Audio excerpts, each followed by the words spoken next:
ಎರಡನೇ ಪ್ರಶ್ನೆ ನೀವೇನ್ ಕೇಳಿದಿರಿ ಅಂತಂದ್ರೆ ರಾಯಚೂರಿನ ಒಂದು ಅಭಿವೃದ್ಧಿ ಯಾಕೆ ಅಂತ. ಹೌದು. ಇದು ಒಂದು ಸಂಪನ್ಮೂಲ ಜಿಲ್ಲೆ. ಇದು ಎಲ್ಲಾ ರೀತಿ ದೇವರು ಕೊಟ್ಟಂತ ಒಂದು ಸಂಪನ್ಮೂಲ ಜಿಲ್ಲೆ ಇಡೀ ರಾಜ್ಯದಲ್ಲಿ ಮತ್ತೆ ದೇಶದಲ್ಲಿ ಅಂತೂ ನಾನು ಹೇಳ್ಬೋದು. ಯಾಕಂತಂದ್ರೆ 2 ನದಿಗಳಿದಾವೆ. ಒಂದು ತುಂಗಭದ್ರಾ ಮತ್ತೆ ಇನ್ನೊಂದ್ ಕಡೆ ಕೃಷ್ಣ, ಪೆರಿನಿಯಲ್ ರಿವರ್ಸ್ ಅಂತ ಯಾವಾಗ್ಲೂ ನೀರು ಹರಿತಿರ್ತದೆ ಇದು. ಒಂದು. ಎರಡನೇದೇನಂತಂದ್ರೆ ಇಲ್ಲಿ ಇರಿಗೇಷನ್ ಸಿಸ್ಟಮ್ ಏನಿದೆಯೋ ಒಂದು ಇಡೀ ರಾಜ್ಯದಲ್ಲೇ ಒಂದು ಅತಿ ದೊಡ್ಡ ಇರಿಗೇಷನ್ ಒಂದು ಅಗ್ರಿಕಲ್ಚರಲ್ ಇದೆ ಅಂತಂದ್ರೆ ಅದು ನಮ್ಮ ಒಂದು ಜಿಲ್ಲೆ ಅಂತ ಹೇಳ್ಬೋದು. ಒಂದ್ ಕಡೆ TLBC Tungabhadra left bank canal ಅಂತ ಕರಿತೀವಿ, ಇನ್ನೊಂದ್ ಕಡೆ NRBC Narayanpur right bank canal ಅಂತ ಹೇಳಿ. ಹಾಗಾಗಿ ಈ ಒಂದು ಜಿಲ್ಲೆ ನೀರಿನ ಕೊರತೆ ಇಲ್ಲ, ಸಂಪನ್ಮೂಲ ಇದೀವಿ. ಭತ್ತ ಇಡೀ ರಾಜ್ಯದಲ್ಲಿ ಮತ್ತೆ ದೇಶದಲ್ಲೇ ಅತಿ ಹೆಚ್ಚು ಭತ್ತ ಬೆಳೆದಂತ ಒಂದು ಯಾವುದೇ ಒಂದು ಜಿಲ್ಲೆ ಇದೆ ಅಂತಂದ್ರೆ ರಾಯಚೂರು ಅಂತ ಹೇಳ್ಬೋದು. ಅದೇ ರೀತಿ ಹತ್ತಿ, ನಾವು ಹತ್ತಿನೂ ಇಡೀ ರಾಜ್ಯದಲ್ಲಿ ಅತಿ ಹೆಚ್ಚು ಬೆಳೆಯಂತ ಒಂದು ಜಿಲ್ಲೆ ಅಂತಂದ್ರೆ ಅದು ರಾಯಚೂರು ಅಂತ ಕರಿಬಹುದು.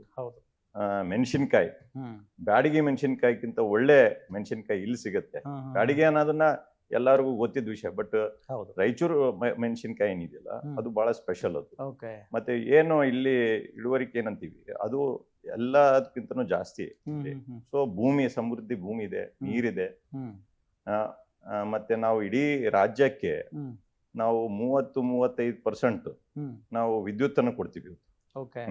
ಅಂತ ಘಟಕಗಳು ಇದಾವೆ ನಮ್ಮ ಹತ್ರ. ಸೋಲಾರ್ ಎನರ್ಜಿ ಇದೆ, ಥರ್ಮಲ್ ಎನರ್ಜಿ ಇದೆ, ವಿಂಡ್ ಪವರ್ ಇದೆ. ಹಾಗಾಗಿ 35%ಗಿಂತ ಹೆಚ್ಚಾಗಿ ನಾವು ಇವತ್ತು ರಾಜ್ಯಕ್ಕೆ ವಿದ್ಯುತ್ ಅನ್ನ ಕೊಡಂತ ಒಂದು ಜಿಲ್ಲೆ ಯಾವ್ದನ್ನ ಇದ್ರೆ ಅದು ರಾಯಚೂರು ಅಂತ ಹೇಳ್ಬೇಕು. ಇಡೀ ದೇಶದಲ್ಲಿ ಒಂದೇ ಚಿನ್ನದ ಗಣಿ ಇದೆ ಅಂತಂದ್ರೆ ಅದು ರಾಯಚೂರು ಜಿಲ್ಲೆಯಲ್ಲಿದೆ, ಹಟ್ಟಿ ಚಿನ್ನದ ಗಣಿ. ಹಾಗಾಗಿ ಎಲ್ಲಾ ರೀತಿ ನೋಡಿದ್ರೆ ಇದು ಒಂದು ಸಂಪನ್ಮೂಲ ಜಿಲ್ಲೆ ಅಂತ ನಾವು ಕರಿಬಹುದು ಇಡೀ ರಾಜ್ಯದಲ್ಲಿ ಮತ್ತೆ ದೇಶದಲ್ಲಿ. ಇಲ್ಲೇನು APMC ಮಾರ್ಕೆಟ್ ಏನಿದೆ, ಇಲ್ಲಿ ವಹಿವಾಟು ಆಗ್ತಿರೋದು ಇಡೀ ಏಷ್ಯಾದಲ್ಲಿ 2ನೇ ಸ್ಥಾನದಾಗ ಬರ್ತೀವಿ. ಹತ್ತಿ ಮಾರ್ಕೆಟಿಂಗ್ ಏನ ಒಂದು ಕೇಂದ್ರ ಇದೆ ಅಂತ, APMC ಕೇಂದ್ರ ಇದೆ ಅಂತಂದ್ರೆ ಅದು ರಾಯಚೂರು. ಏಷ್ಯಾದಲ್ಲೇ ಅತಿ ದೊಡ್ಡ 2ನೇ ಸ್ಥಾನದಲ್ಲಿ ಬರೋಂತ ಒಂದು APMC ಅಂತ ರಾಯಚೂರು APMC ಅಂತ ಕರಿಬೇಕು.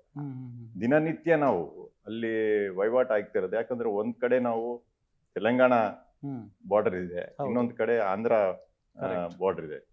ಹಾಗಾಗಿ ಅಲ್ಲಿಂದನೂ ಇವತ್ತು ಏನು ರೈತರು ಬಂದು ತಮ್ಮ ಒಂದು ಸಾಮಗ್ರಿಗಳನ್ನ ಇಲ್ಲಿ ನಮ್ಮ APMCಗೆ ಬರ್ತಾರೆ. ಯಾಕಂತಂದ್ರೆ ಇಲ್ಲಿ ಒಂದು ಫೈನಾನ್ಷಿಯಲ್ ಶಕ್ತಿ ಏನಿದೆಯೋ, ಆರ್ಥಿಕ ಏನು ಶಕ್ತಿ ಇದೆಯೋ ಅದು ಬಹಳ ಮೊದಲಿಂದನೂ ಇಲ್ಲಿ ಬೆಳ್ಕೊಂಡ್ ಬಂದಿದೆ. ಹಾಗಾಗಿ ಎಲ್ಲಾ ರೈತರು ಇಲ್ಲಿ ಬಂದು ಅವ್ರ ವಹಿವಾಟವನ್ನು ಮಾಡ್ತಾರೆ. ಸೊ ಎಲ್ಲಾ ರೀತಿನೂ ನೋಡಿದಾಗ 150-200 ಕೋಟಿ ಅಷ್ಟು ಟರ್ನ್ ಓವರ್ ಮಾಡಂತ ಒಂದು APMC ಇದೆ.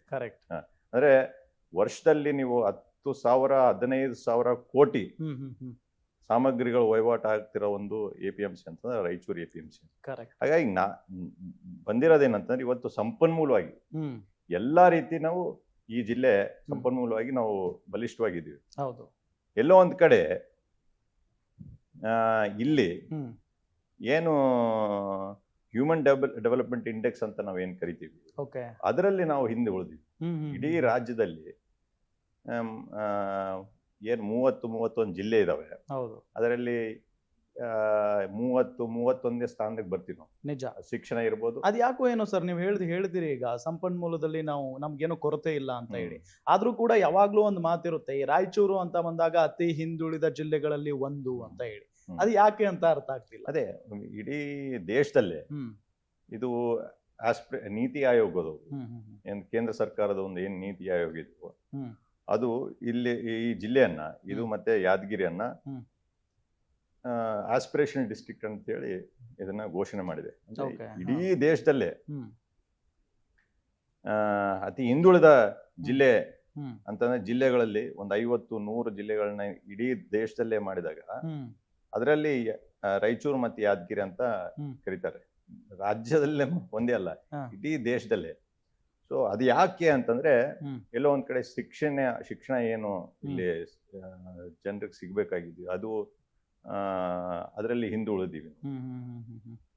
ಮತ್ತೆ ಅದೇ ರೀತಿ ಆರೋಗ್ಯದಲ್ಲಿ ಕರೆಕ್ಟ್. ಏನು ಯಾವ ರೀತಿ ನಾವು ಮುಂದೆ ಬೆಳಿಬೇಕಾಗಿತ್ತು ಅದನ್ನು ಅದರಲ್ಲಿನೂ ನಾವು ಹಿಂದುಳಿದಿದ್ವಿ.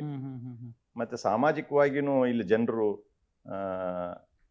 ಈ ಎರಡು ಕಾರಣಗಳಿಂದ ಈ ಸಾಮಾಜಿಕವಾಗಿಯೂ ನಾವು ಹಿಂದುಳಿದಿವಿ. ಓಕೆ. ಸೊ ಶಿಕ್ಷಣ ಆರ್ಥಿಕವಾಗಿ ಮತ್ತೆ ಸಾಮಾಜಿಕವಾಗಿ ಮತ್ತೆ ಏನು ಆರೋಗ್ಯವಾಗಿ ಎಸ್. ನಾವು ಇಲ್ಲಿ ಹಿಂದುಳಿದಿವಿ. ಎಸ್.